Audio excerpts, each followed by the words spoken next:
So you guys remember this car, 2008 Lincoln MKZ, 3.5 liter. A couple months ago, somebody did timing chains, water pump, and everything else on it, and now it's just randomly overheating on the guy. It's been to like 3 different shops, including us, and I told him, I said, look, man, it's not showing anything to be an issue right now. Coolant flowing good, everything's flowing good.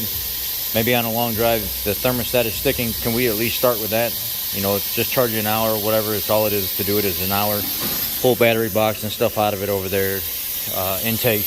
And then this is a trick that I want you to use sometimes when you get a chance. I'll take and just put a little bit of vacuum on the head right here, 5 to 10 psi. But you gotta be careful with it, because you'll start pulling stuff up and shooting it all over the place. You can see it's full. So we're at about 6-7 psi or 6-7 inches of vacuum right now. We're gonna leave it right there, just barely cracked on.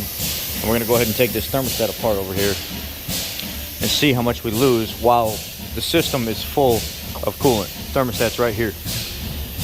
You got 2 8 mils, and yeah, let's get at it. See, I didn't have it set right. I was supposed to bring it down from about 5 or 6 down to about 1 to 2 psi, because this will start fluctuating up and down as it's able to pull head pressure on this side over here. You see how it started?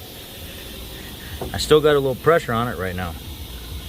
See, nothing's coming out. And if you listen, it's gurgling right here.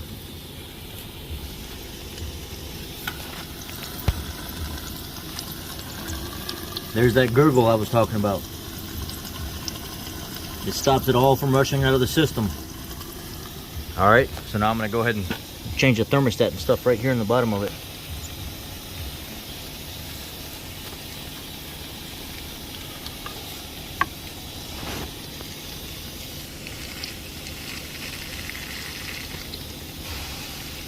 You gotta get, see, just that little bit came out and that was it.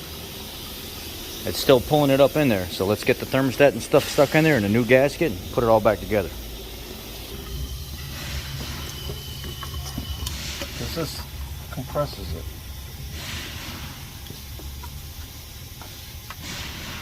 I got it sitting on there right now.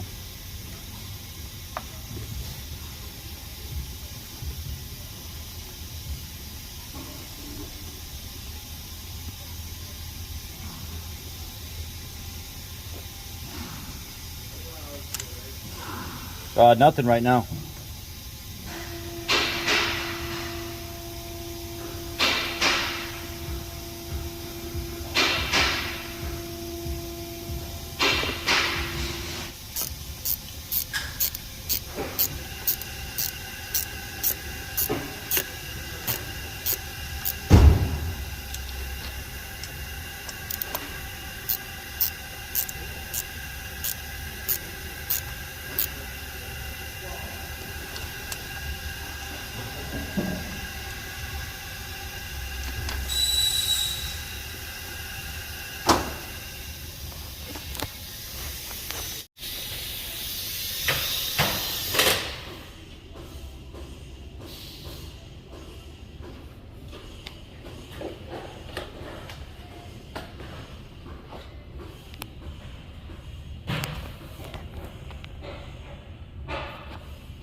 Well, there she is. No leaks, no nothing. No overheating, no nothing like that. I got the heat turned on high right now and everything, so that's why the fan's racing. But I'll take it down there and wash it off and go test drive it and send her on her way. See if she comes back. But it was a success and everything went well. So y'all be blessed. Thank you.